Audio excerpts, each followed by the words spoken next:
38-де 9-шы есеп f от x функциясының графигін салыңдар және функцияны үзіліссіздікке зерттеңдер деп беріліпті. Алдымен мынау бізде сонда y тең x квадрат минус 1 деген функция. Мынау y қой, f от x дегеніміз ол y. Y тең сонда x квадрат минус 1 болды. Келесі y тең модуль x плюс 1 болды. Енді мына жерге x-ке мән беру арқылы y-дің де мәндерін табамыз. X-ке 2-ден кіші мәндерді деп тұр. 2-ні берсек болады екен, өйткені мына жерде боялады екен. 2 мына жерде боямайды екенбіз. 2-ні қойғаннан 2-ні қойып, x-дің орнына 2-ні қойып шыққан мән y екеуінің түйіскен нүктесін боямайды екенбіз. Өйткені мына жерде бояуға болмайды.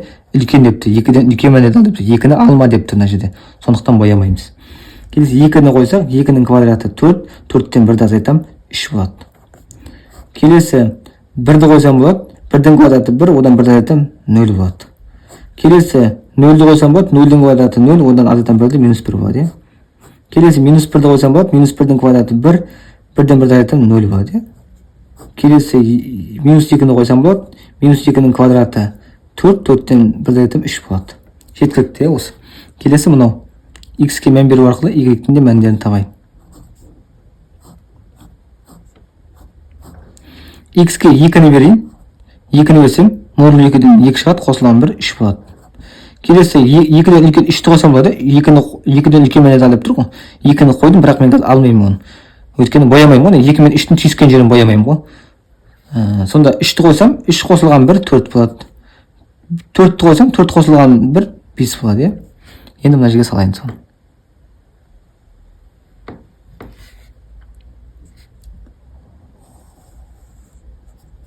X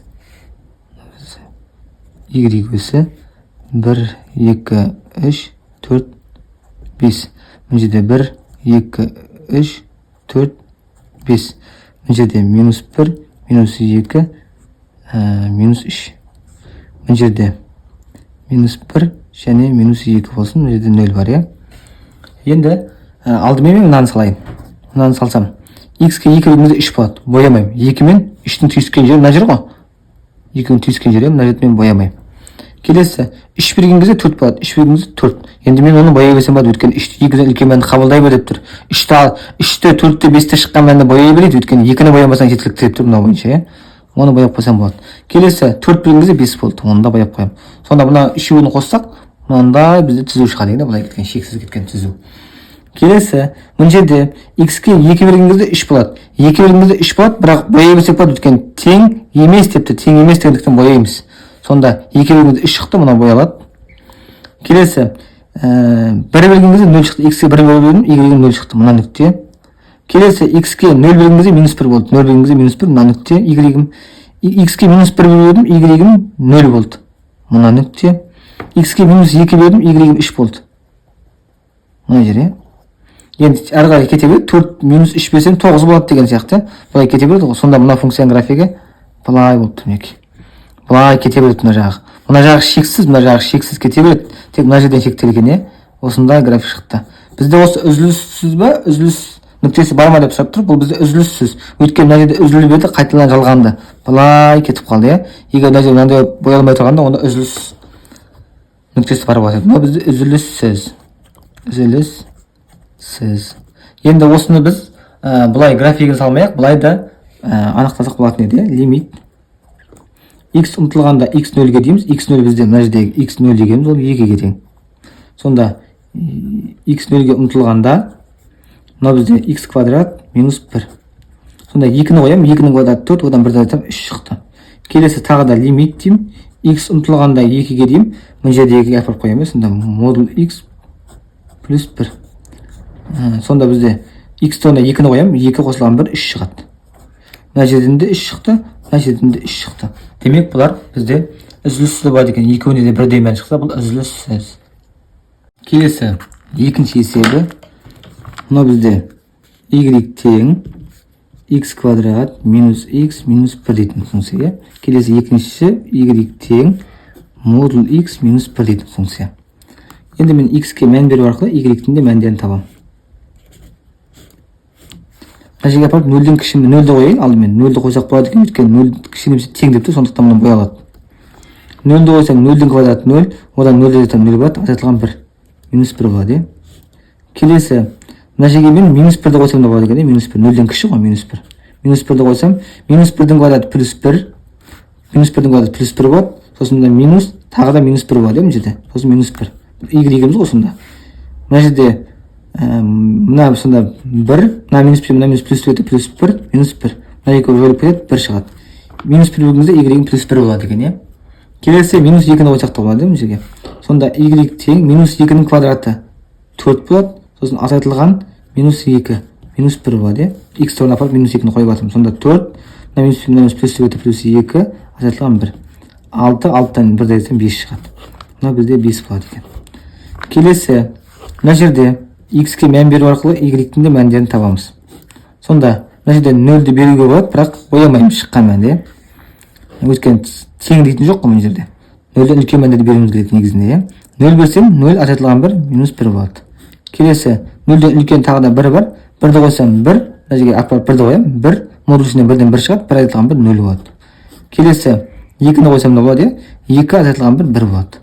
Осыны солай жазамыз.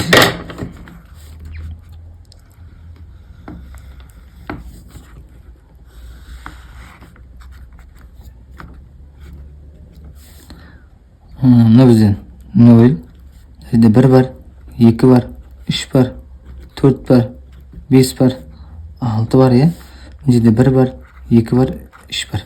Мына жерде минус 1, минус 2, минус 3. Мына жерде минус 1, минус 2. Енді мен алдымен мынаны салайын. 0 берген кезде минус 1 болады. Бірақ X-ке 0 берген кезде минус 1-ді 2-ның түйіскен нүктесі мына жерде біз 0 берген кезде минус 1-ді қоя. Мынаны боямаймыз. Өйткені 0 берген кезде боямаймыз. Өйткені теңсіздігіміз қатаң, е. Боялмайды. Келесі 1 берген кезде 0 болады. X-ке 1 берген кезде Y 0, мынау. Енді бояй берсек болады уже. Тек 0 бергендегі мәнді боямасақ жеткілікті. Мына жер боялады. Келесі 2 берген кезде 1 болады. X-ке 2 бердім, Y-ім X-ке 2 берген кезде Y-ім 1 шықты, е.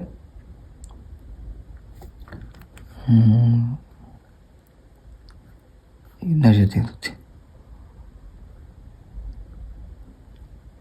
Мынау. Ой, 1 берген кезде мына жерде болу керек, қайтпашы, мына жер боялу керек. Мына жер емес, мына жер емес. Мына жер боялады. X-ке 1 берген кезде Y-ім 0 болды. Y-ім 0, X-ім 1, е. Сонда мынандай график шығады бізде. Мынандай график шықты, е. Енді мына жерден тоқтамайды, бұл шексіз кете береді, е.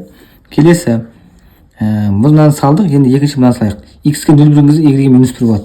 Бірақ мына жерде X-ке 0 берген кездегі мән боялу керек екен, екеуін түйіскен жер. X-ке 0 берген кезде Y-ге минус 1. Мына жер ғой бәрібір де, бірақ енді бұда боялады екен. Келесі, минус 1 берген кезде Y-ге 1 болды. Минус 1 берген кезде Y-ге 1 мына жер. Боялады бұлда. Минус 2 берген кезде 5 болды. Минус 2 және 5 мына жерде. Енді әрі қарай бұл кете береді. Сонда мына функцияның график былай деп тұр 12. Мындай график шығады деп тұр, е. Осындай график шығады. Бұл бізде мына жерде үзіліп еді, кейін қайтадан жалғанды. Демек бұл үзіліссіз. Үзіліссіз болады екен, е. Енді осыны біз былай анықтасақ та болатын еді, е. Графигін салмайық, лимит деп. X ұмтылғанда X 0-ге, X 0 дегеніміз мына жердегі ол 0, е. Мына жердегі мән ғой 0. Сонда 0-ді қоямыз мына жерге. Бірінші функцияны жазамыз. X квадрат минус X минус 1. Апарып қоямын. 0-дің квадраты азайтылған 0, азайтылған 1. Ол бізде минус 1-ге тең. Келесі лимит X ұмтылғанда 0-ге, мына жерге апарып қоямын.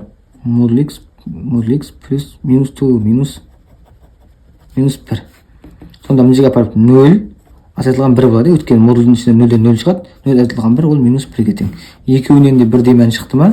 Демек екеуінде бірдей мән шықса, бұл екеуі, мына график үзіліссіз болады деген сөз.